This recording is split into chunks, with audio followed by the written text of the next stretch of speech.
ஓம் ஆனந்தமயி சைத்தன்யமயி சத்தியமயி பரமி. அனைவருக்கும் அன்பு வணக்கங்கள். பிரம்மாண்ட புராணத்தில் உத்தர பாகத்தில் தேவி லலிதையின் சரித்தமான லலிதோபாக்யானம் பார்த்துட்டு வரும். போன பதிவில் தாரகன்கிற அசுரனை அழிக்க சிவபுத்திரனாலே முடியும்னு, அதனால் சிவபார்வதி திருமணம் உடனே நடைபெற வேண்டும்னு தேவர்கள் சிவனின் தவத்திலிருந்து விடுவித்து அவரை பார்வதியுடன் திருமணம் செய்விக்க மன்மதனின் உதவியை நாடுகின்றார் என்று பார்த்தோம். தேவர்களின் வேண்டுகோளை ஏற்று மன்மதனும் ஸ்தானு ஆசிரமம் சென்று கடும் தவத்தில் இருக்கும் ஈசனை காண்கிறார்.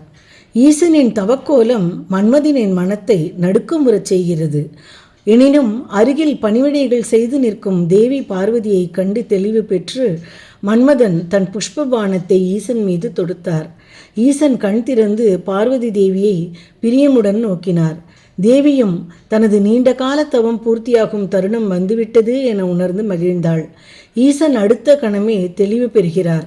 தனது மாற்றத்துக்கான காரணம் எதுவோ என நிமிர்ந்து பார்க்க புதர் மறைவிலிருந்து மன்மதனும் வெளிப்பட ஈசன் கடும் கோபத்துடன் மன்மதனை பார்க்க அடுத்த கணமே அவரின் நெற்றிக்கண் அனலை பிழம்பாய் கக்க மன்மதன் எரிந்து சாம்பலாகி போனான்.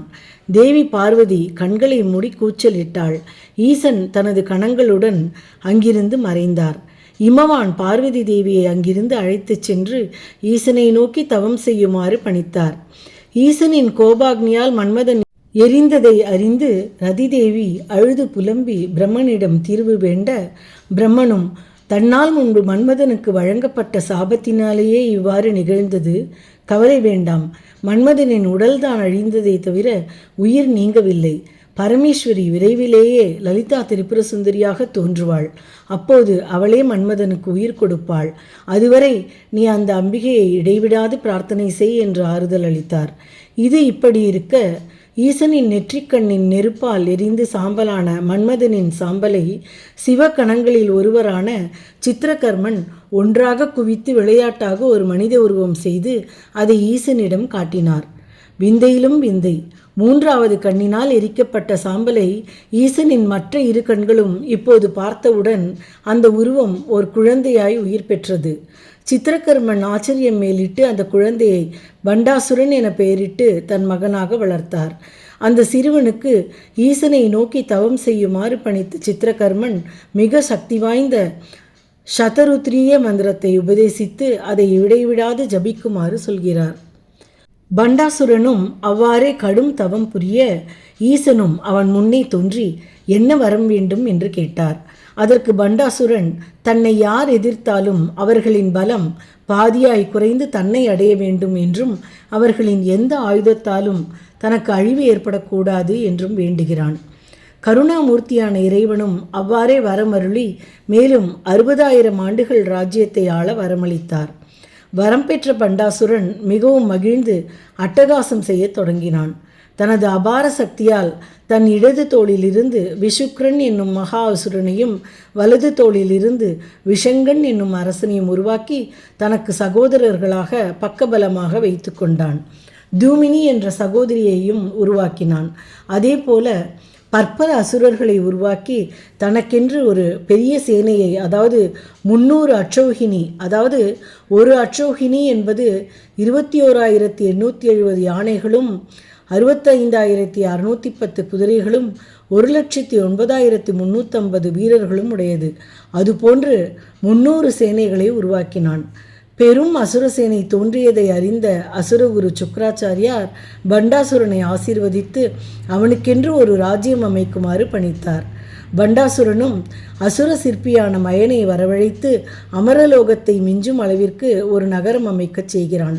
மயனும் முன்பு அசுரலோகம் இருந்த இடத்தில் சோனிதபுரம் என்ற ராஜ்யத்தை உண்டாக்கி அதற்கு தலைநகராய் சூன்யகப்பட்டணம் என்ற செல்வச் செழிப்பும் சௌந்தரியமான நகரை அமைக்கிறான். சுக்ராச்சாரியார் அவனுக்கு நீண்ட ஆயுளையும் நோயற்ற வாழ்வையும் தரக்கூடிய ஒளிமிக்க விசிறிகளையும் எந்த ஆயுதத்தாலும் அழிக்க முடியாத வலிமைமிக்க வெண்கொற்ற குடையையும் ஸ்வர்ண சிம்மாசனமும் அளித்து அழிவே இல்லாத பிரகலாதனின் கிரீடத்தையும் சூட்டி பட்டாபிஷேகம் செய்து வைத்தார். விஷங்கனையும் விசுக்ரனையும் யுவராஜர்களாக நியமித்தார். முடிசூட்ட பெற்றவுடன் முதல் வேலையாய் தேவலோகத்தை கைப்பற்றினான் பண்டாசுரன். இந்திரன் முதலான தேவர்களும் வேறு வழியின்றி அவனுக்கு பணிந்து குற்றேவல் புரிந்தனர். பண்டன் சம்மோகினி, சித்ராங்கி, குமுதினி, சுந்தரி என்ற 4வரை மணந்து பேரரசனாய் விளங்கினான். மேற்கொண்டு நாளை பார்ப்போம். மகாகவி சுப்பிரமணிய பாரதியின் நவராத்திரி தேவியர் பாடலை அருமையாக திருமதி பவானி சேகர் அவர்கள் பாடியுள்ளார். கேட்டு மகிழ்வோம்.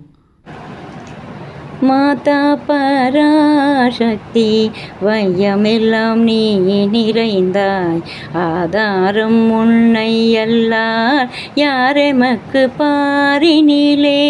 மாதா பராசக்தி வையமெல்லாம் நீ நிறைந்தாய், ஆதாரம் உன்னை அல்லார் யாரெமக்கு பாரினிலே. மாதா பராசக்தி வையமெல்லாம் நீ நிறைந்தாய், ஆதாரம் உன்னை அல்லார் யாரெமக்கு பாரினிலே. ஏதாயினும் வழி நீ, ஏதாயினும் வழி நீ சொல்வாயமதுயிரே. ஏதாயினும் வழி நீ சொல்வாயமதுயிரே. வேதாவின் தாயே மிக பணிந்து வாழ்வோமே.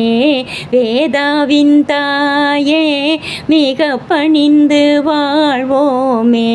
மலையிலே தான் பிறந்தாள், சங்கரனை மாலையிட்டாள்.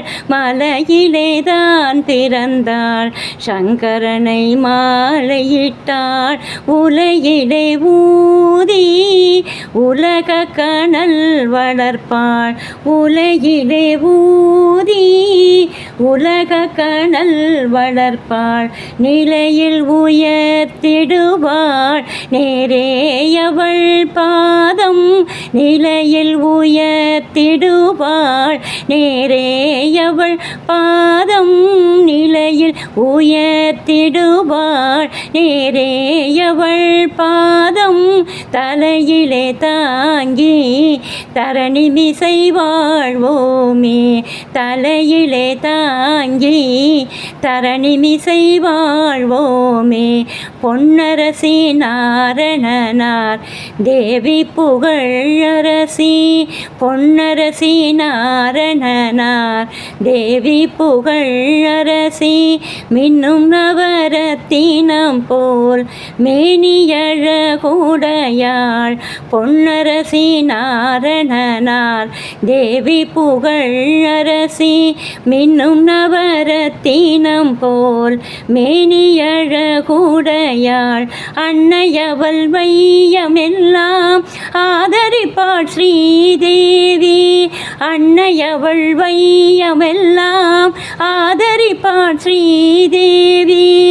தன்னிரு பொற்றாளே சரண் புகுந்து வாழ்வோமே. தன்னிரு பொற்றாளே சரண் புகுந்து வாழ்வோமே. வாணி கலை தெய்வம் மணிவாக்கு உதவிடுவாள்.